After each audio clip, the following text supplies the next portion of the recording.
জুলাই অভ্যুত্থান পরবর্তী নতুন অভিভাবক পেল বাংলাদেশ। 255 ভোট পেয়ে 23তম রাষ্ট্রপতি নির্বাচিত হলেন মির্জা ফখরুল ইসলাম আলমগীর। ফল ঘোষণার পর তাকে অভ্যর্থনা জানান প্রধানমন্ত্রী ও সংসদ সদস্যরা। রাষ্ট্রপতি নির্বাচনের মধ্য দিয়ে গণতন্ত্র প্রাতিষ্ঠানিক রূপ পেয়েছে বলে মন্তব্য করেন সরকারি দলের এমপিরা। মুরসালিন হক জুনায়েদের রিপোর্ট। সংসদ সদস্যদের অভিবাদনে মুখরিত সংসদের অধিবেশন কক্ষ। বেসরকারি ফলাফল ঘোষণায় দেশের 23তম অভিভাবক মির্জা ফখরুল ইসলাম আলমগীর। আপনাদের সবাইকে জানাচ্ছি অনেক অভিনন্দন। 24 জুলাইয়ে ঐতিহাসিক ক্ষমতার পট পরিবর্তনের পরে নতুন বাংলাদেশের নতুন রাষ্ট্রপতি নির্বাচন। 3.5 দশক পরে ইতিহাসের সাক্ষী হওয়া ত্রয়োদশ সংসদে দুপুর 2টায় শুরু হয় রাষ্ট্রপতি নির্বাচনের ভোট গ্রহণ। নির্বাচনে মির্জা ফখরুল ইসলাম আলমগীরের প্রতিদ্বন্দ্বী ছিলেন বিরোধী দলের প্রার্থী এলডিপি সভাপতি অলি আহমদ।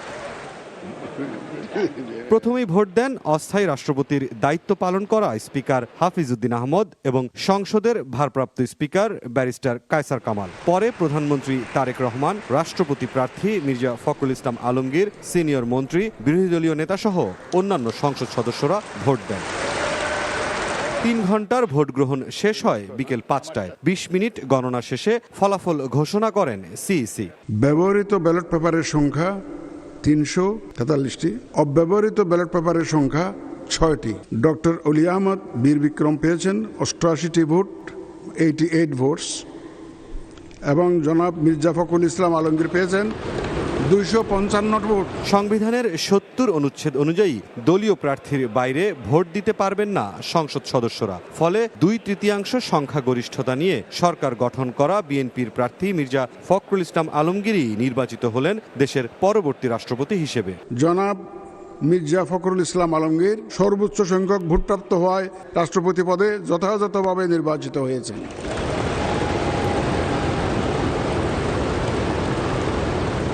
ভোট শেষে সরকার দলীয় সংসদ সদস্যরা জানান, গণতন্ত্রের পথে আরও এক ধাপ এগিয়ে গেল বাংলাদেশ। অতীতে দলকে সুসংহত রাখার অভিজ্ঞতা থেকে নতুন রাষ্ট্রপতি এবার দেশকে এগিয়ে নেবেন বলেও প্রত্যাশা তাদের। আগামী একজন রাজনীতিবিদকে আমরা প্রেসিডেন্ট হিসেবে নির্বাচিত করতে পেরেছি, এটাই কিন্তু আমার একদিকে গণতান্ত্রিক একটা রাষ্ট্রের যে কর্মকাণ্ড, একটা সংসদের কর্মকাণ্ড, সেটা প্রতিফলিত হয়েছে।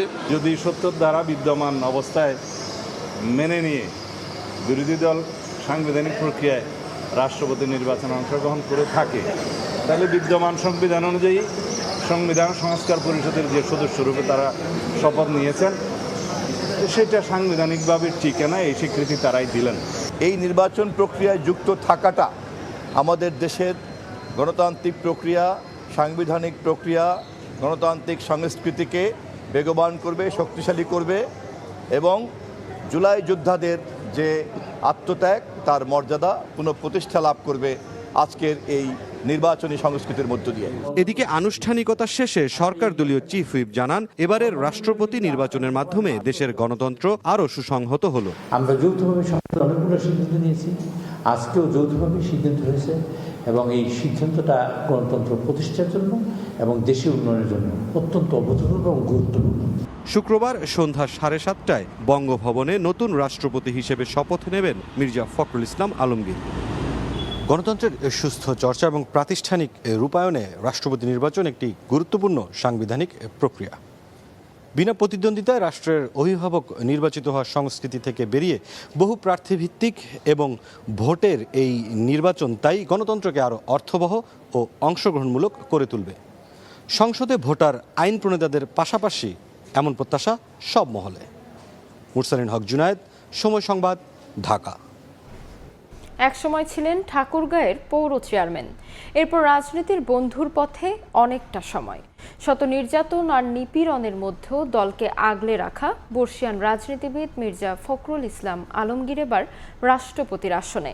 তার বর্ণাঢ্য রাজনৈতিক জীবনের আদ্যপান্ত জানাচ্ছেন আহমেদ সালেহীন। গুম করে দেয়, খুঁজে পাওয়া যায় না।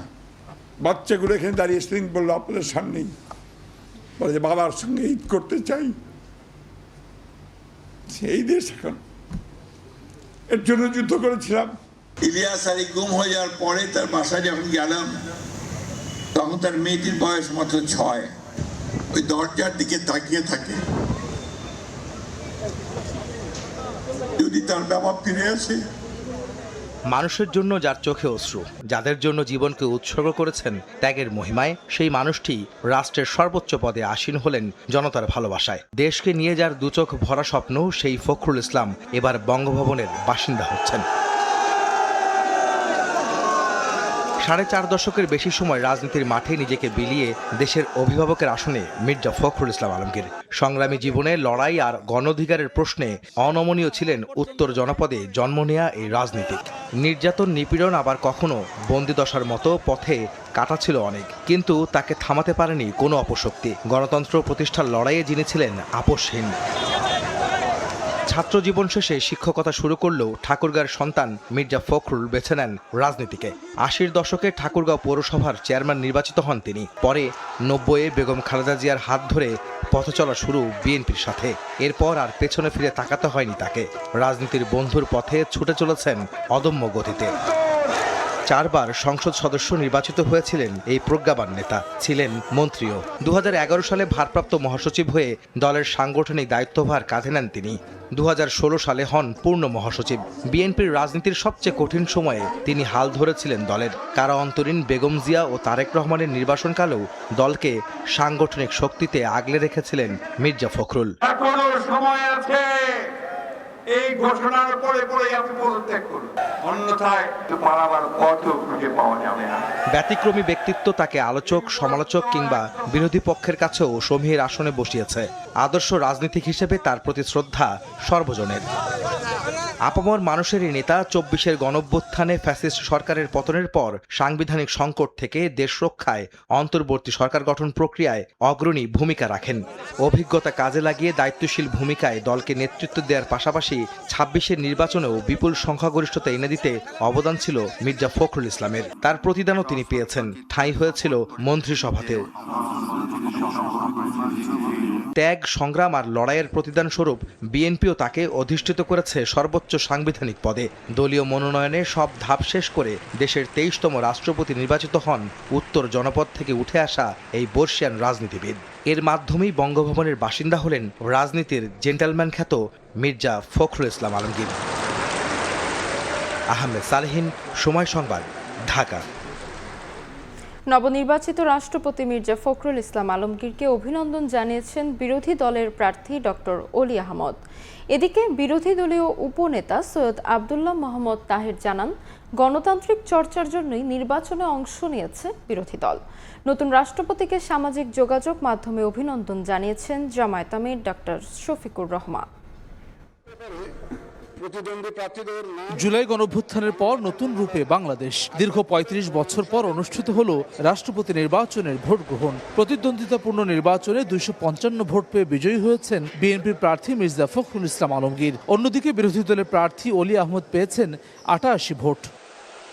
নির্বাচন শেষে বিরোধী দলীয় উপনেতা জানান, 70 অনুচ্ছেদের বাধ্যবাধকতায় এমপিরা ভিন্ন মতের কাউকে ভোট দিতে পারেননি। বিজয়ের সম্ভাবনা না থাকলেও গণতন্ত্রের জন্য নির্বাচনে অংশ নিয়েছে বিরোধী দল। দলীয় সংকীর্ণতার ঊর্ধ্বে উঠে নতুন রাষ্ট্রপতি দায়িত্ব পালন করবেন বলে আশাবাদ ব্যক্ত করেন সৈয়দ আবদুল্লাহ মোহাম্মদ তাহের। আমরা আশা করি উনি প্রেসিডেন্টের শপথ গ্রহণ করার পর থেকেই একজন নিরপেক্ষ ব্যক্তিতে রূপান্তরিত হবেন এবং উনি কোনো দলের পক্ষে কাজ করবেন না। উনি দেশের পক্ষে, জনগণের পক্ষে এবং গণতন্ত্রের পক্ষে অত্যন্ত বলিষ্ঠ ভূমিকা পালন করবেন। এটা জনগণের প্রত্যাশা প্রেসিডেন্টের কাছে। এনসিপি সদস্য সচিব আখতার হোসেন বলেন, নির্বাচনে অংশ নিলেও এটিকে শুধুমাত্র আনুষ্ঠানিকতা হিসেবে দেখছে তার দল।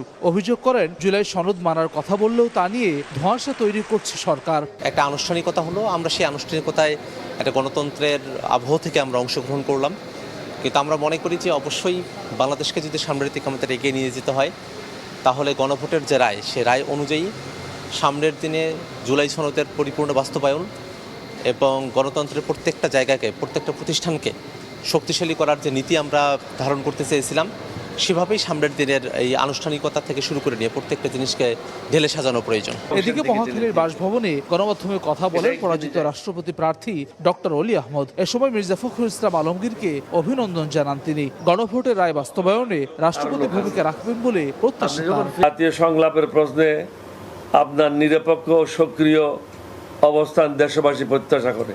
আপনি সমগ্র জাতির ঐক্য, মর্যাদা, আস্থার প্রতীক হিসাবে দায়িত্ব পালন করবেন এই প্রত্যাশা। 12 ফেব্রুয়ারির পর আবারও নির্বাচন দেখল বাংলাদেশ। প্রায় 3 যুগ পর অনুষ্ঠিত হলো রাষ্ট্রপতি নির্বাচন। রাষ্ট্রপতি পদে ভোট দিলেন সরকার এবং বিরোধী দলের সংসদ সদস্যরা। সবার প্রত্যাশা গণতান্ত্রিক অগ্রযাত্রা অব্যাহত রেখে এগিয়ে যাবে বাংলাদেশ। হাসান ওয়ালি, সময় সংবাদ, জাতীয় সংসদ ভবন, ঢাকা।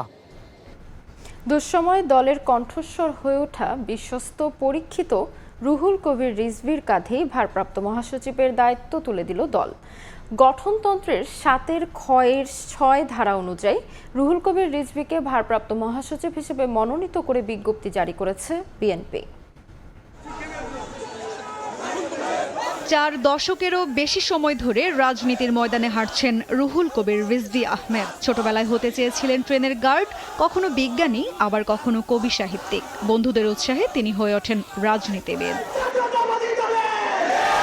1989 সালে রাজশাহী বিশ্ববিদ্যালয়ের ছাত্র সংসদ নির্বাচনে ছাত্রদলের প্যানেল থেকে ভিপি নির্বাচিত হন রুহুল কবির রিজভী। দায়িত্ব পালন করেছেন ছাত্রদলের কেন্দ্রীয় সভাপতির। 90-এর স্বৈরাচার বিরোধী আন্দোলন চলাকালীন গুলিবিদ্ধ হন রিজভী। এমনকি তার গায়েবানা জানাজার নামাজও পড়া হয় জেলায় জেলায়। পরে জানা যায় মারা যাননি রিজভী আহমেদ। রিজভী তার রাজনৈতিক ক্যারিয়ারে মোট 18 বার জেল খেটেছেন। অসংখ্য বার রিমান্ডের নামে দিনের পর দিন নির্যাতনের শিকার হয়েছেন তিনি। আওয়ামী লীগের 17 বছরের সবচেয়ে কঠিন সময় ও দমন পীড়নের মুখোমুখি হতে হয়েছে তাকে। দলের শীর্ষ নেতাদের অনেকেই যখন কারাগারে কিংবা গ্রেপ্তার এড়াতে অনেকেই যখন আত্মগোপনে, তখন মাসের পর মাস কেন্দ্রীয় কার্যালয়ে অবস্থান করে দল সামলেছেন তিনি। একের পর এক মিথ্যা মামলা, হুলিয়া আর গ্রেপ্তারের ভয়কে তুচ্ছ করে দুঃসময়ে তিনিই ছিলেন বিএনপির কণ্ঠস্বর। 17 বছরের ফ্যাসিবাদ বিরোধী আন্দোলন সংগ্রাম, 24-এর ছাত্র জনতার গণ অভ্যুত্থানের পর কারামুক্ত হন বিএনপির এই শীর্ষ নেতা। নির্বাচনে বিএনপি সরকার গঠন করলে রিজভীকে মন্ত্রী পদমর্যাদায় রাজনৈতিক ও শিল্প উপদেষ্টা হিসেবে নিয়োগ দেন প্রধানমন্ত্রী তারেক রহমান। সরকার গঠনের 6 মাসের মাথায় মির্জা ফখরুল ইসলাম আলমগীরকে রাষ্ট্রপতি পদে মনোনয়ন দিলে খালি হয় দলের মহাসচিবের পদ। দুঃসময়ে বিএনপির কণ্ঠস্বর হয়ে ওঠা এই বিশ্বস্ত পরীক্ষিত রুহুল কবির রিজভীর কাঁধেই ভারপ্রাপ্ত মহাসচিবের দায়িত্ব তুলে দিলেন চেয়ারম্যান এবং প্রধানমন্ত্রী। বিগত সময়গুলোতে দলের দপ্তর সম্পাদক, মুখপাত্র, সিনিয়র যুগ্ম মহাসচিব, জাতীয় নির্বাচন পরিচালনা কমিটির সদস্য সচিবের দায়িত্ব পালন করেছেন তিনি। এখন তাকে দেখা যাবে বিএনপির ভারপ্রাপ্ত মহাসচিবের দায়িত্বে। মাধবী তন্নি, সময় সংবাদ, ঢাকা। তারেক রহমান নরেন্দ্র মোদীর প্রথম বৈঠক কোনো বহুপাক্ষিক মঞ্চে নয়, ভারতের আমন্ত্রণে দ্বিপাক্ষিকভাবেই করতে চায় বাংলাদেশ। শেখ হাসিনার ভারতে অবস্থান সহ সাম্প্রতিক বিভিন্ন ঘটনায় ঢাকার উদ্বেগ দিল্লি অনুধাবন করেছে বলেও জানিয়েছেন প্রধানমন্ত্রীর পররাষ্ট্র বিষয়ক উপদেষ্টা হুমায়ুন কবির। শাতিলা শারমিনের রিপোর্ট, ছবি তুলেছেন সালাউদ্দিন লিয়া।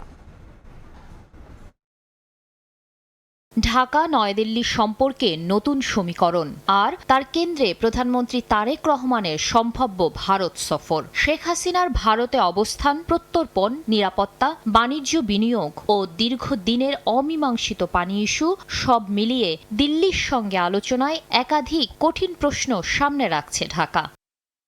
এ নিয়ে সময় সংবাদের মুখোমুখি পররাষ্ট্র উপদেষ্টা হুমায়ুন কবির। তিনি জানান, ঢাকার সবচেয়ে স্পর্শকাতর ইস্যুগুলোর একটি শেখ হাসিনার ভারতে অবস্থান। 5 আগস্ট পরবর্তী বাংলাদেশের রাজনৈতিক বাস্তবতা এবং জনগণের অনুভূতি দিল্লি এখন আগের তুলনায় বেশি অনুধাবন করছে। একই সঙ্গে বাংলাদেশের হত্যা মামলার আসামি ও অভিযুক্তদের ফেরত দেওয়ার দাবিও আলোচনার গুরুত্বপূর্ণ অংশ।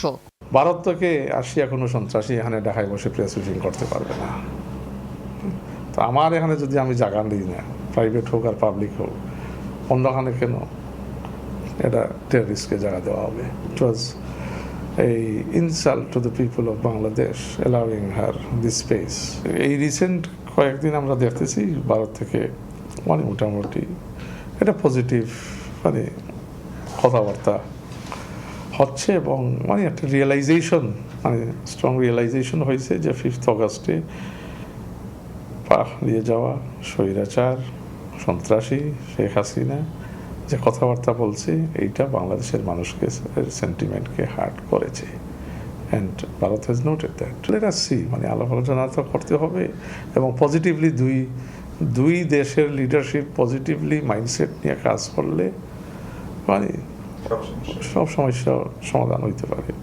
সব আলোচনা ছাপিয়ে প্রধানমন্ত্রী তারেক রহমানের ভারত সফরের আগে সামনে রাজনৈতিক গুরুত্বপূর্ণ প্রশ্ন। প্রধানমন্ত্রী নরেন্দ্র মোদীর সঙ্গে তার প্রথম শীর্ষ বৈঠক কোথায় হবে? এ বিষয়ে বাংলাদেশের অবস্থান স্পষ্ট। বহুপাক্ষিক মঞ্চে নয়, ভারতের আমন্ত্রণে তারেক মোদীর প্রথম বৈঠক চায় ঢাকা। সম্মানজনক স্থান থেকে আমন্ত্রণ হইতে হবে এবং ন্যাশনাল ইন্টারেস্টের ভিত্তিতে মানে মিউচুয়াল রেসপেক্টের ভিত্তিতে মানে যদি আমরা যখন দেখো the timing is right we are willing to visit. দুইটা গুরুত্বপূর্ণ দেশ, we are neighbours, we should invite each other to our homes. প্রথম ভিজিট কেন ব্রিক্সের আওতায় হবে? প্রথম ভিজিট হবে ভারতের আমন্ত্রণে। It should be a bilateral, not in some multilateral forum. Mutual রেসপেক্টের মাধ্যমে এবারে বিভিন্ন কথাবার্তায় যদি আমরা একটা জায়গায় আসতে পারি তাহলে হতেই পারে, আগেও হতে পারে, পরেও হতে পারে। এই রাজনৈতিক বোঝাপড়া কতটা কার্যকর সম্পর্কে রূপ নেয় তার উপরই নির্ভর করছে সম্ভাব্য দিল্লি সফর ও পরবর্তী সমীকরণ। শাতিলা শারমিন, সময় সংবাদ, ঢাকা। ভারতের মির্জা গালিব স্ট্রিটের অগ্নিকাণ্ডে 7 বাংলাদেশি সহ 9 জনের মৃত্যুর ঘটনায় নড়ে চড়ে বসেছে পশ্চিমবঙ্গ প্রশাসন। পৌরসভা, ফায়ার সার্ভিস ও পুলিশের যৌথ দল অভিযান চালিয়ে প্রয়োজনীয় নথিপত্র দেখাতে না পারা 8টি মাঝারি মানের আবাসিক হোটেল বন্ধ করে দেয়। অন্যদিকে প্রয়োজনীয় লাইসেন্স ও নথিপত্র ছাড়া হোটেল ব্যবসার ক্ষেত্রে কোনো ছাড় নয় জানিয়েছে পুলিশ। বিস্তারিত জানাচ্ছেন সুব্রত আচার্য, ছবি তুলেছেন বিশ্বজিৎ দাস।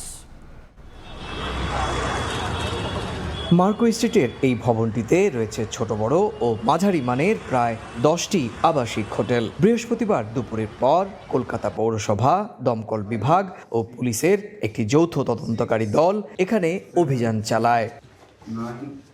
অভিযানের সময় তদন্তকারীদের চোখে একাধিক গুরুতর অসঙ্গতি ধরা পড়ে। এই ভবনের 8টি আবাসিক হোটেলকে শুক্রবার বন্ধ করার নির্দেশ দিয়ে নোটিশ টাঙিয়ে দেওয়া হয়।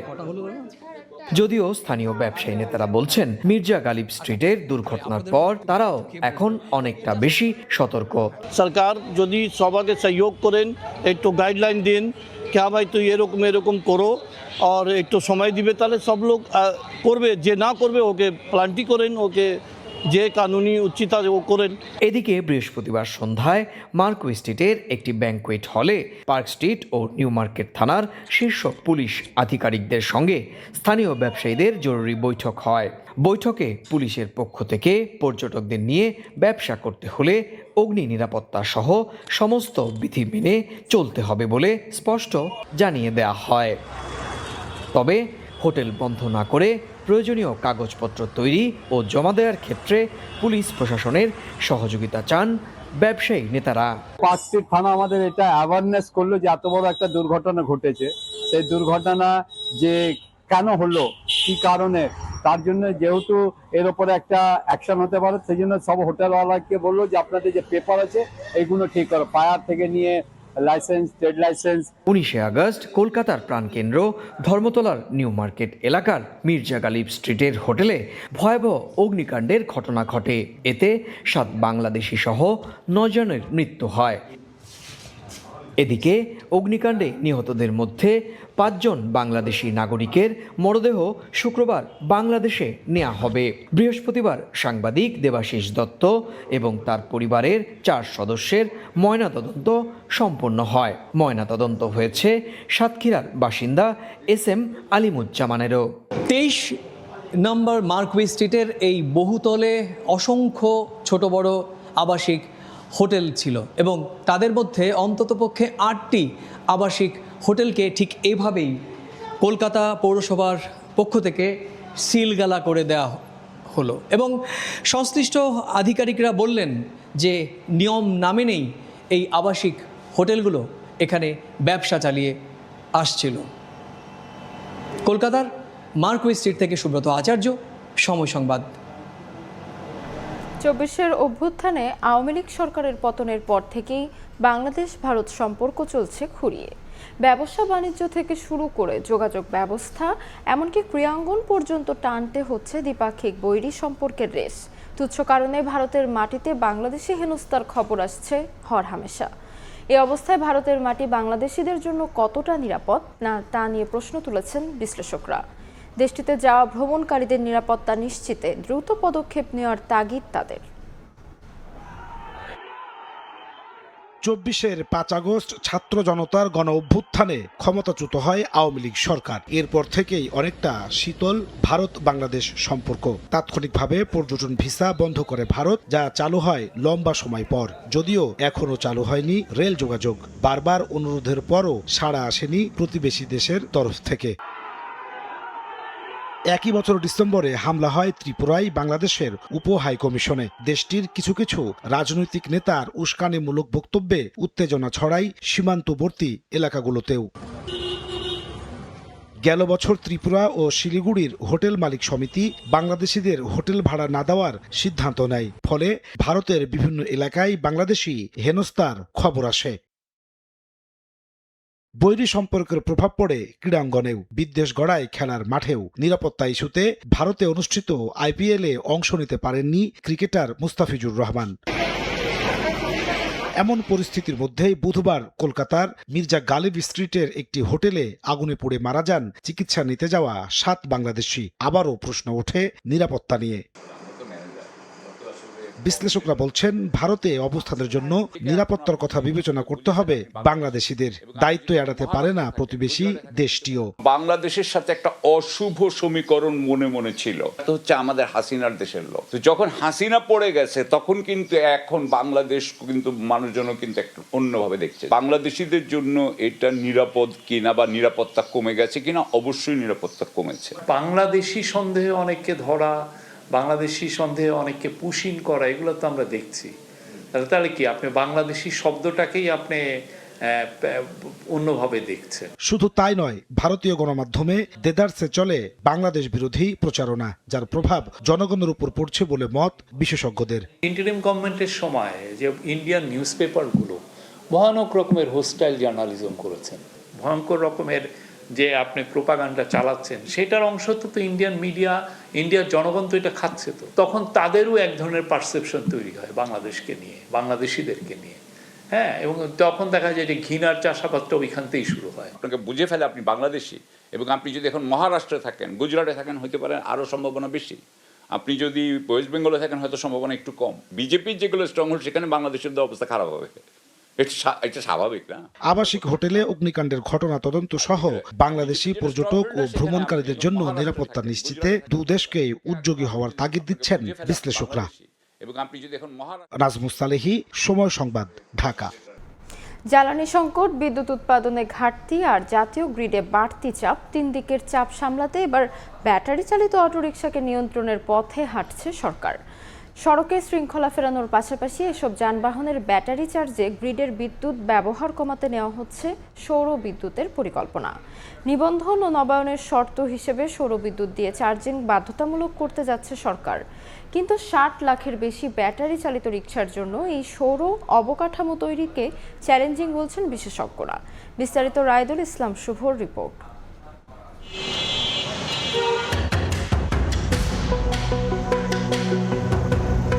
একসময় শুধু রাজধানীর অলিগলিতে মিলত ব্যাটারি চালিত অটোরিকশা, কিন্তু এখন সেই বাহনটি উঠে এসেছে প্রধান সড়কে। দ্রুতগতির এই 3 চাকার বাহনটি অন্যান্য যানবাহনের সঙ্গে তাল মেলাতে গিয়ে প্রতিনিয়ত ঝুঁকিতে পড়ছেন অন্যান্য যানবাহনের চালক ও পথচারীরা। একটি গবেষণায় দেখা যায় প্রায় 30% যাত্রী দুর্ঘটনার শিকার হচ্ছেন ব্যাটারি চালিত রিকশার কারণে।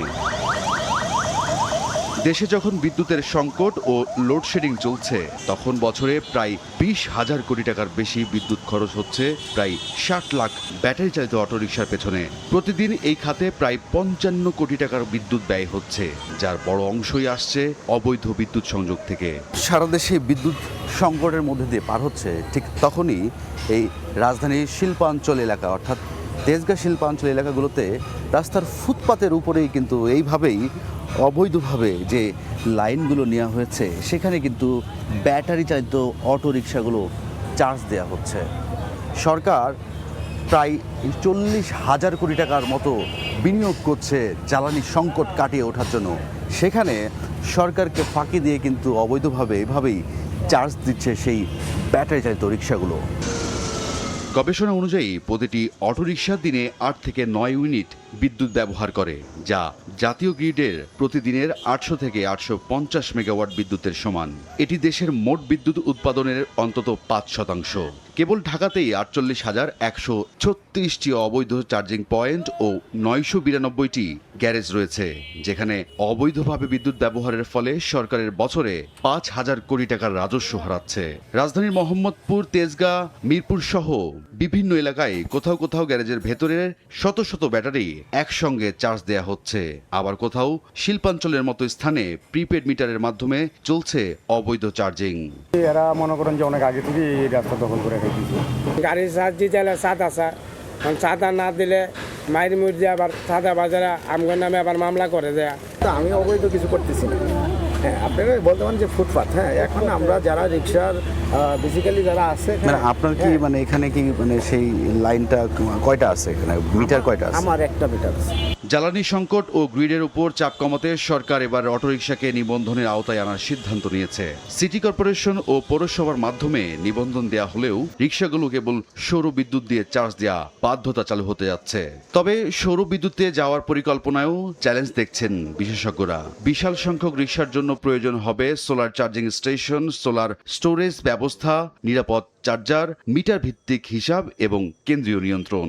সোলার চার্জিং স্টেশন তো আর এককভাবে চালাতে গেলে তো এই খাতে এদেরকে নিরবিচ্ছিন্ন জ্বালানি সরবরাহ করে এই খাতকে সচল রাখা কঠিন হবে, যে কারণে হাইব্রিড মোডেই যেতে হবে যতক্ষণ পর্যন্ত স্টোরেজ সিস্টেম চালু না হচ্ছে। আবার এই চার্জিং ভেহিকেলস নিয়ে যে সংকট সৃষ্টি হয়েছে, সমস্যার সৃষ্টি হয়েছে, সেটা আমার কাছে মনে হয়েছে না যে খুব গুরুতর।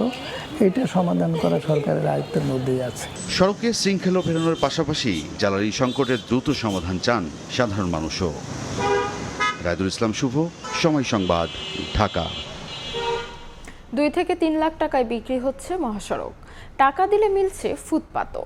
এমন চিত্র গাজীপুরে। স্থানীয়রা বলছেন, মহাসড়কের পাশে বাজার ইজারা দিয়ে চাঁদাবাজির লাইসেন্স দিয়েছে কর্তৃপক্ষ, আর দফায় দফায় আলটিমেটাম দিয়েও সড়ক দখলমুক্ত রাখতে ব্যর্থ সড়ক ও জনপথ অধিদপ্তর। মোহাম্মদ আরিফের ছবিতে মেহেদি হাসানের রিপোর্ট। ফুটপাত পার হয়ে দখলের থাবা এখন মহাসড়কে। গাজীপুরের ঢাকা ময়মনসিংহ মহাসড়কের বাগের বাজার এলাকায় যান চলাচল বন্ধ করে চলছে সড়ক বেচাকেনা। এই বাজারে দোকান দিতে হলে এককালীন গুনতে হয় 2 থেকে 3 লাখ টাকা, আর মাসিক ভাড়া 30 থেকে 50,000 টাকা। পজিশন যত ভালো, দাম তার তত বেশি। অভিযোগ, প্রভাবশালী সিন্ডিকেট, ইজারাদার আর অসাধু চক্রের ছত্রছায়ায় চলছে এই রমরমা বাণিজ্য। 2 লাখ, এটা কি সিকিউরিটি নাকি সিকিউরিটি? ডিসি অফিসে কত প্রতিবাদ করলাম, কত রিপোর্ট করলাম, ডিসি কোনো কাজ করে না। ডিসি যে টিউনো সাজ্জাদ হলো গুরু। মহাসড়ক ধরে একটু সামনে গেলেই এমসি বাজার। এখানকার নিয়ম, এককালীন নয়, দোকান নিতে ফেরত না দেওয়ার শর্তে ইজারাদারদের দিতে হবে 20 থেকে 50,000 টাকা। এগুলো আমরা আবার পাবো না, ব্যাগ কোনো ব্যাগ নাই। এগুলো বিট ভাড়া আছে, আপনার আবার খাজনা আছে। 26,000 টাকা খরচ মাসে। ভাড়া ধরেন মাসে 10-12,000 টাকা যায়। ডেলি মনে করেন মানে এক্সট্রা টাকা দেওয়া লাগে 150 টাকা করে। শুধু পজিশন বিক্রি নয়, ইজারার নামে মহাসড়ক থেকে প্রতিদিন তোলা হচ্ছে লাখ লাখ টাকার চাঁদা। শিল্পাঞ্চল গাজীপুরের ঢাকা ময়মনসিংহ ও ঢাকা টাঙ্গাইল মহাসড়কের প্রতিটি বাজারের চিত্র একই। ফলাফল, চরমে জনদুর্ভোগ। রাস্তাঘাটে অ্যাক্সিডেন্ট, দুর্ঘটনা ঘটে। সাইড থেকে কত সময় গাড়ি বাজায় দেয়, অ্যাক্সিডেন্ট ঘটে। মহাসড়ক, ফুটপাত, ফুটওভার ব্রিজ কিংবা ফ্লাইওভারের নিচে ফাঁকা জায়গা দখল করে প্রতি মাসে কোটি কোটি টাকার বাণিজ্য করছে একটি চক্র। প্রশাসনের নাকের ডগায় এত কিছু ঘটলেও যেন কিছুই করার নেই কর্তৃপক্ষের। দফায় দফায় শুধুমাত্র আলটিমেটাম দিয়েই দায় সেরেছে সড়ক ও জনপদ অধিদপ্তর। মহাসড়কে অবৈধ স্থাপনা উচ্ছেদে এসে এর আগেও হামলার শিকার হয়েছে সড়ক ও জনপদ অধিদপ্তরের কর্মকর্তারা। নিরাপত্তা ঝুঁকি থাকায় অনেকটা নির্বিকার সংস্থাটি, সেই সঙ্গে আছে জনবল সংকটও। দায়িত্ব পালন করতে গিয়ে যখন নিজেরা ভিকটিম হই, আমি বা আমাদের লোকজন যখন মারমুখী পরিস্থিতির শিকার হয়, তখন আমরা পরবর্তী একই ধরনের কার্যক্রমে যাওয়ার জন্য কিছুটা হলেও শঙ্কিত থাকি যে একই ঘটনার পুনরাবৃত্তি ঘটবে কিনা। মহাসড়কের পাশে বাজার ইজারা দিয়ে চাঁদাবাজির লাইসেন্স দিয়েছে কর্তৃপক্ষ, এমন অভিযোগ স্থানীয়দের। যদিও জেলা প্রশাসকের দাবি, রাজস্ব আদায়ের লক্ষ্যে বাজার ইজারা দিলেও মহাসড়ক দখলের অধিকার দেয়া হয়নি। শিগগিরই শুরু হচ্ছে উচ্ছেদ অভিযান। এই অসাধুতা, এই অনিয়ম করে কেউ যদি ভাড়া দেয়, ভাড়া নেই, উভয় অপরাধী। আমরা বাগের বাজার এবং মাওনা বাজার যে কোনো দিন উচ্ছেদ করব। গাজীপুরের সকল বাজার ইজারা দিয়ে প্রতি বছর প্রায় 50 কোটি টাকা রাজস্ব আদায় করে কর্তৃপক্ষ। মেহেদী হাসান, সময় সংবাদ, গাজীপুর। লোডশেডিংয়ে বিপর্যস্ত নারায়ণগঞ্জ। গত 2 সপ্তাহ ধরে দিনে রাতে সমানভাবে লোডশেডিং হয় চরম ভোগান্তিতে প্রায় 4 লাখ বাসিন্দা। নাভিশ্বাস উঠেছে আবাসিক, শিল্প, বাণিজ্যিক সব শ্রেণীর গ্রাহকদের। দ্রুত সমস্যা সমাধানের আশ্বাস পল্লী বিদ্যুৎ সমিতির। আরিফ হোসেনের ছবিতে শওকত আলী সৈকতের রিপোর্ট। প্রচণ্ড গরমে দিনে রাতে টানা লোডশেডিংয়ে নিম্ন আয়ের মানুষের একমাত্র ভরসা তালপাতার পাখা। লোডশেডিংয়ে বিপর্যস্ত সর্বস্তরের মানুষ। 54.39 বর্গ কিলোমিটার আয়তনের নারায়ণগঞ্জের বন্দর উপজেলায় নিম্ন আয়ের কর্মজীবী ও শ্রমজীবী মানুষের সংখ্যাই বেশি। গত প্রায় 3 সপ্তাহ ধরে লোডশেডিংয়ে দুর্বিষহ জনজীবন। ভুক্তভোগীদের অভিযোগ, দিনে রাতে অসংখ্যবার লোডশেডিং হচ্ছে। এতে চরম ভোগান্তিতে রয়েছেন আবাসিক, শিল্প, বাণিজ্যিক সব শ্রেণীর গ্রাহকরা। দিনও থাকে না, রাতেরও থাকে না, বাচ্চারা অসুস্থ হয়ে যাইতেছে। এমনি যে গরম, তার উপরে কারেন্ট জায়গা দিনে রাতে একটু কারেন্ট পাই না, আমরা গেলে 2-3 ঘন্টায়ও আসে না। কারণ থাকে না, একটু বরবর জায়গা গেলে 1-1.5 ঘন্টা 2 ঘন্টা বরবর কারণ আছে। সারাদিন কর্ম করে যদি বাসায় ঢুকি কারেন্ট পাই না। সারাদিনে কালকে 7 বার কারেন্ট গেছে। এরকম হলে তো বাসা ঢুকুন জানা, রাস্তাঘাটে থাকতে হয়। সকাল থেকে সন্ধ্যা পর্যন্ত 4 ঘন্টা 5 ঘন্টা, কোনো সময় 8 ঘন্টা লোডশেডিং দিতেছে। বিষয়টি বৈশ্বিক সংকট উল্লেখ করে চাহিদার তুলনায় পর্যাপ্ত বিদ্যুৎ সরবরাহ না হওয়ায় এই পরিস্থিতির সৃষ্টি হয়েছে বলে দাবি পল্লী বিদ্যুৎ কর্তৃপক্ষের। আমরা আমাদের পক্ষ থেকে সর্বাত্মক চেষ্টা করতেছি জনগণকে যতটুকু বরাদ্দের মধ্যে সবার মধ্যে ডিস্ট্রিবিউশন করে, যাতে সবাই সমভাবে বন্টন করে বিদ্যুৎটা যাতে সুন্দরভাবে ব্যবহার করতে পায়, এটা আমরা আমাদের পক্ষ থেকে সর্বাত্মক চেষ্টা করতেছি। 2022 সালের জনশুমারি ও গৃহ গণনা অনুযায়ী বন্দর উপজেলার জনসংখ্যা 4,14,000। উপজেলায় পল্লী বিদ্যুতের গ্রাহক রয়েছেন 1,63,000। প্রতিদিন এই গ্রাহকদের বিদ্যুতের চাহিদা 100 মেগাওয়াট। শওকত আলী সৈকত, সময় সংবাদ, নারায়ণগঞ্জ। রাজবাড়ী কুষ্টিয়া আঞ্চলিক মহাসড়ক যেন মরণ ফাঁদ। প্রায় প্রতিদিনই সড়কে ঘটছে ছোট বড় দুর্ঘটনা। গত 8 মাসে প্রাণ গেছে 21 জনের, আহত শতাধিক। চালকরা বলছেন, সড়ক নির্মাণ ত্রুটি ও 3 চাকার অবৈধ যান চলাচলের কারণে দুর্ঘটনা বেশি ঘটছে। তবে ব্যবস্থা নেওয়ার আশ্বাস হাইওয়ে পুলিশের। আশিকুর রহমানের রিপোর্ট। গত 18 আগস্ট রাজবাড়ী কুষ্টিয়া আঞ্চলিক মহাসড়কে একই দিনে ঘটে 3টি দুর্ঘটনা। এতে প্রাণ হারান 1 জন, আহত হন অন্তত 10 জন।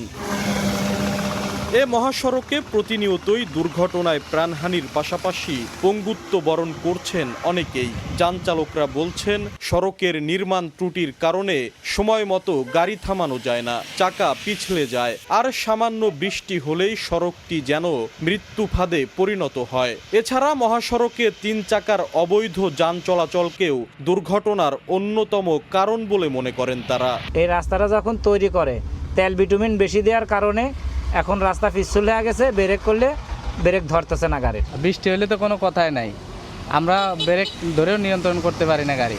নসিমন করিমন এরা তো ধরেন কোনো সিঙ্গেল বুঝে না, এদেরকে হরেন দিলেও এরা সাইড দিতে হয় না। আমার আশা করতেছি কর্তৃপক্ষ খুব দ্রুতই এই ব্যবস্থা নিয়ে রাস্তার মেরামত কাজ করবে। তবে হাইওয়ে পুলিশ বলছে সমস্যা নিরসনে সড়ক বিভাগের সঙ্গে কথা বলে ব্যবস্থা নেওয়া হবে। এই বিষয়ে আমরা সংশ্লিষ্ট কর্তৃপক্ষ রোডসেন হাইওয়েজের সংশ্লিষ্ট কর্তৃপক্ষের সাথে আমরা যোগাযোগ করব, যে যদি এরকম কোনো ঘটনা থাকে তাহলে তারা হয়তো ব্যবস্থা নেওয়ার জন্য আমরা তাদের সাথে যোগাযোগ করব।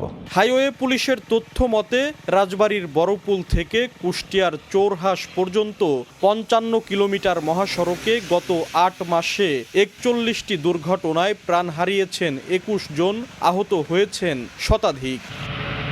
আশিকুর রহমান, সময় সংবাদ, রাজবাড়ী। গোপালগঞ্জে মধুমতি নদীর অব্যাহত ভাঙনে নদীগর্ভে বিলীন হয়েছে অর্ধ শতাধিক ঘরবাড়ি, ফসলি জমি ও ধর্মীয় প্রতিষ্ঠান। ভিটেমাটি হারিয়ে খোলা আকাশের নিচে তাঁবু টাঙ্গিয়ে দিন কাটাচ্ছেন অনেকে। ঝুঁকিতে রয়েছে শত শত পরিবার। স্থায়ী বাঁধ ও জরুরি সহায়তার আকুতি নদী পাড়ের নিঃস্ব বাসিন্দাদের। দ্রুত ব্যবস্থা গ্রহণের আশ্বাস পানি উন্নয়ন বোর্ডের। জয়ন্ত শিরালির রিপোর্ট, ছবি তুলেছেন HM মানিক। না ওই বসে বলে চিন্তা করি কোন সময় ভাঙিয়ে নিয়ে যায়, কোন সময় ভাঙিয়ে নিয়ে যায়। ভাঙন আতঙ্কে বৃদ্ধা প্রেমরার মতো নির্ঘুম রাত কাটছে মধুমতি নদী পাড়ের অনেক পরিবারের। বসতভিটা, ফসলি জমি আর স্মৃতিঘেরা আঙিনা চোখের সামনেই এক এক করে গিলে খাচ্ছে সর্বনাশা মধুমতি।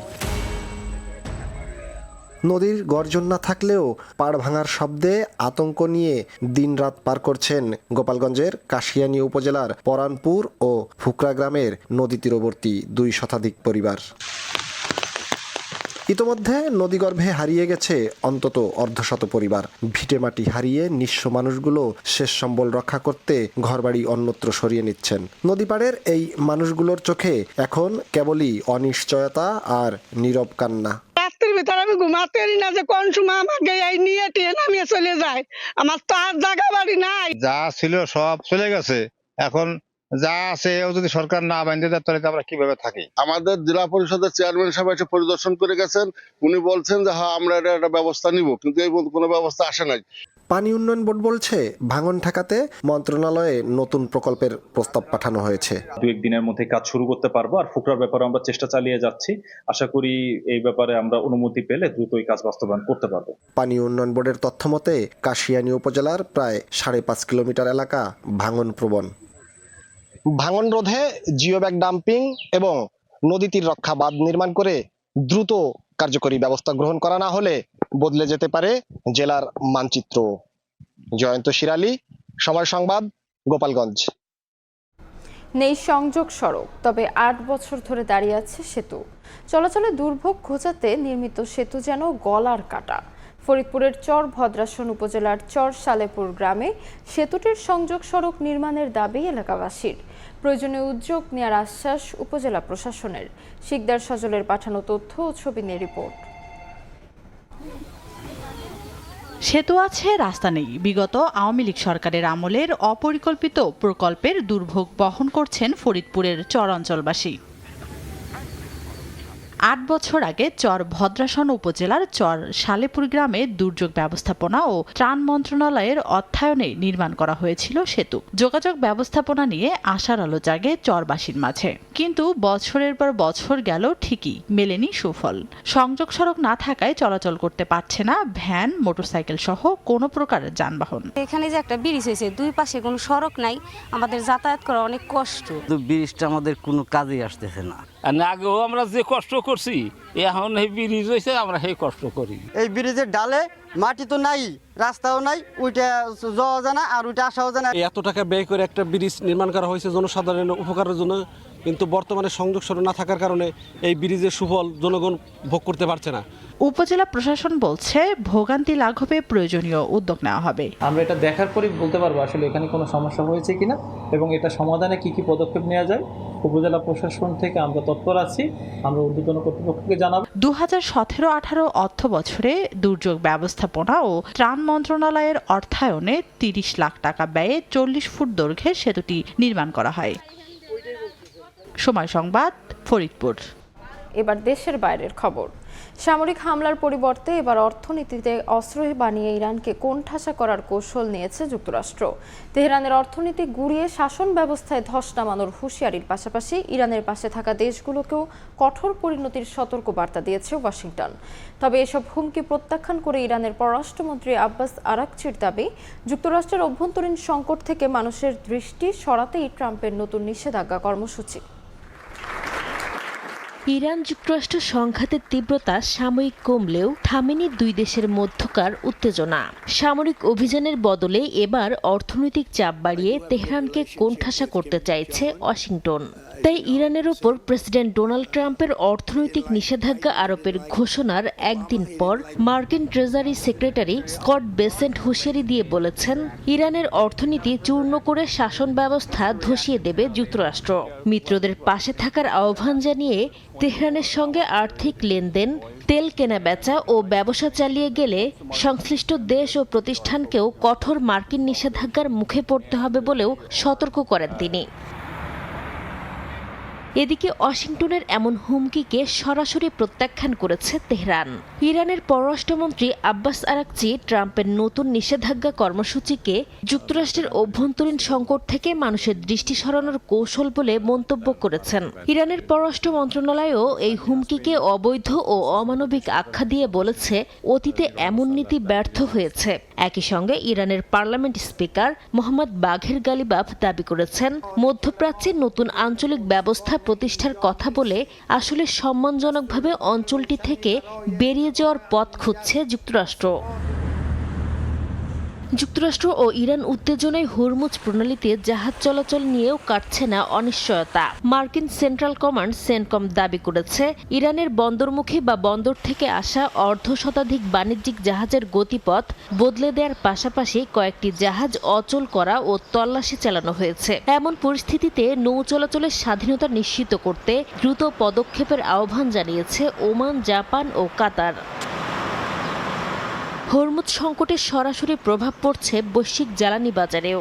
নতুন নিষেধাজ্ঞার হুমকির পর টানা পঞ্চম দিনের মতো বেড়েছে তেলের দাম।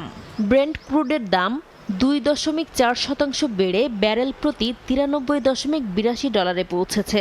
একই সময়ে যুক্তরাষ্ট্রের WTI এর দাম বেড়ে দাঁড়ায় $88.16।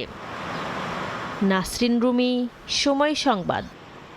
অস্ট্রেলিয়ার প্রথম টেস্ট হারলেও কঠোরভাবে ফিরতে সক্ষম। ম্যাকাইতে জয় পেতে হলে ডারউইনের মতো বা তার চেয়েও ভালো পারফর্ম করতে হবে, এমনটা জানিয়েছেন টাইগারদের হেড কোচ ফিল সিমন্স। ডারউইনের জয়কে কোচিং ক্যারিয়ারের সেরা জয় বলে মন্তব্য করেছেন। কন্ডিশনের সঙ্গে মানিয়ে নিয়ে সেরা প্রস্তুতি নিচ্ছে দল। পেসারদের ওপর আস্থাই ক্যারিবিয়ানের। ম্যাকাইয়ে প্রথমবার গোটা দল অনুশীলন করলেও হালকা অসুস্থতার কারণে ব্যাটিং করেননি তানজিদ তামিম। আরও জানাচ্ছেন তারেক হাসান শিমুল। প্রথমবারের মতো গ্রেট ব্যারিয়ার রিফ অ্যারেনায় পা রাখল বাংলাদেশ দল। হোটেল থেকে মাঠে পৌঁছেই ক্রিকেটাররা ছুটে গিয়েছেন উইকেটটা দেখতে। টেস্ট ক্রিকেটে একেবারে নতুন একটি উইকেট এবং যেখানে ইতিহাস রচনা করতে যাচ্ছে বাংলাদেশ, এই উইকেটের অভিষেকের সঙ্গে যুক্ত হচ্ছে বাংলাদেশ দল। পুরো দমে অনুশীলন করেছে বাংলাদেশ দল। মূল মাঠে মূলত শুরুটা করেন যে রানিং দিয়ে, তারপর হালকা স্ট্রেচিং এর যেই কাজগুলো থাকে সেগুলো সেরে এই ম্যাকাইয়ের মূল গ্রাউন্ডের মধ্যে কিন্তু তারা ফিল্ডিং অনুশীলনটা করেছে। লম্বা ক্যাচিং প্র্যাকটিসের সঙ্গে আশিক মজুমদারকে আমরা দেখেছি স্লিপ ক্যাচটা নিয়ে। বাতাসের গতি কোন দিকে রয়েছে তার উল্টো দিকে যে আসলে তারা অনুশীলনটা করেছেন, ক্যাচ প্র্যাকটিসটা করেছেন, কারণ এই মাঠে বাতাসটা প্রচণ্ড এবং সেই বাতাসটা ভোগাতে পারে। সেটা সুবিধা হয়তো বাংলাদেশ নিতেও পারে। বোলিংয়ে ফিল্ডিং সেশনটা শেষ করে ব্যাটিং করেছে মুশফিকুর রহিম, কিছুটা চোট পেয়েছিলেন, তবে সেই চোটটা খুব বেশি বড়সড় কোনো চোট নয়। ডারউইন থেকে ম্যাকাইয়ের যেই কন্ডিশন অনেকটা ভিন্ন কন্ডিশন। এখানে ঠান্ডা আবহাওয়া রয়েছে এবং কি উইকেটের চরিত্রটাও কিছুটা ভিন্ন। এখানে মাঠের উপর ঘাস রয়েছে। পিচ দারুণ, কিছুটা ঘাস আছে, অনেক শক্ত, ভালো টেস্ট উইকেট। প্রতিটি উইকেটই ব্যাটারদের জন্য ভালো। ব্যাপারটা হচ্ছে আপনি ঠিকভাবে ব্যাট করছেন কিনা। টেস্ট 5 দিনে যাবে কিনা আসলে আমি জানি না, সম্ভবত কিউরেটরের সঙ্গে কথা বলে তারপর বলতে পারবো। তাসকিন আহমেদকে দেখেছি ইবাদতকে নিয়ে একেবারে একসঙ্গে বোলিংটা করতে, একেবারে জুটি বেঁধে বেঁধে বোলিং করার যে বিষয়টি মাঠে থাকে সেটা কিন্তু অনুশীলনেও দেখা গেছে। এই উইকেটে পেসারদের গুরুত্ব অনেক বেশি এবং উইকেট নিয়ে আসলে কোচ বলছিলেন যে ভালো অবস্থায় আছে। তিনিও আশাবাদী যে এই ম্যাচে বাংলাদেশ দল ইতিবাচক পারফর্ম করবে। অবশ্যই আমার কোচিং ক্যারিয়ারের সেরা টেস্ট জয়। অন্য ফরম্যাটে কিছু বড় জয় ছিল, তবে টেস্ট ক্রিকেটই সেরা। আমি সব বোলারকে নিয়েই খুশি। প্রত্যেক বোলারই আমাদের পরিকল্পনা অনুযায়ী বোলিং করেছে। অস্ট্রেলিয়ার সবাই ভালো ব্যাটার, ফলে যখন এমন জায়গায় তাদেরকে মোকাবেলা করবেন আপনাকে ধারাবাহিক হয়ে তাদেরকে পরীক্ষায় ফেলতে হবে। ফিল সিমন্সের এটা জানা আছে অস্ট্রেলিয়া কতটা ভয়ঙ্কর হতে পারে, কতটা চাপের মধ্য থেকে ঘুরে দাঁড়াতে পারে। আমি কেবল একটি কথাই বারবার বলে যেতে চাই, অস্ট্রেলিয়া অনেক শক্তিশালী হয়ে আমাদের দিকে আসবে। ফলে আমাদেরকে নিজেদের লেভেল ধরে রাখতে হবে অথবা কিছুটা উন্নতি করতে হবে। আমরা যদি 1% উন্নতিও করতে পারি কিছু বিভাগে, তাহলে নিশ্চিত করতে হবে যে আমরা মাঠে তা করে দেখাচ্ছি। তবে আমরা জানি অস্ট্রেলিয়া তাদের খেলা বদল করে আমাদেরকে চেপে ধরবে। ডারউইন থেকে যে আত্মবিশ্বাসটা বাংলাদেশ নিয়ে এসেছে সেটাকে কাজে লাগাবে নিঃসন্দেহে এবং ম্যাকাইতে এসে কিন্তু এরই মধ্যে অনুশীলন সেশনটাও সেরে ফেলেছে। পরিকল্পনা প্রস্তুত, এখন বাস্তবায়নের পালা। নিঃসন্দেহে এই মাকাইতে ইতিবাচক কিছুর অপেক্ষায় সবাই। তারেক হাসান শিমুল, সময় সংবাদ, মাকাই, অস্ট্রেলিয়া। এ পর্যায়ে শীর্ষ সংবাদগুলো জানিয়ে দিচ্ছি আরেকবার। মির্জা ফখরুল ইসলাম আলমগীর সর্বোচ্চ সংখ্যক ভোটপ্রাপ্ত হওয়ায় রাষ্ট্রপতি পদে যথাযথভাবে নির্বাচিত হয়েছে। অভ্যুত্থান পরবর্তী বাংলাদেশের 23তম রাষ্ট্রপতি মির্জা ফখরুল জাতীয় সংসদে উষ্ণ অভ্যর্থনা। প্রাতিষ্ঠানিক রূপে গণতন্ত্র, সন্ধ্যায় বঙ্গভবনের শপথ অনুষ্ঠান। কলকাতায় হোটেলে আগুনের পর নতুন শঙ্কা, প্রশ্নের মুখে ভারতের মাটিতে বাংলাদেশিদের নিরাপত্তা। ভ্রমণকারীদের নিরাপদ রাখতে দ্রুত পদক্ষেপ নেওয়ার তাগিদ। এবং বিদ্যুতের চাপ সামলাতে ব্যাটারি চালিত অটোরিকশা নিয়ন্ত্রণের পথে সরকার, বাধ্যতামূলক হচ্ছে সৌর বিদ্যুতে চার্জিং। অবকাঠামো তৈরিতে চ্যালেঞ্জ দেখছেন বিশেষজ্ঞরা।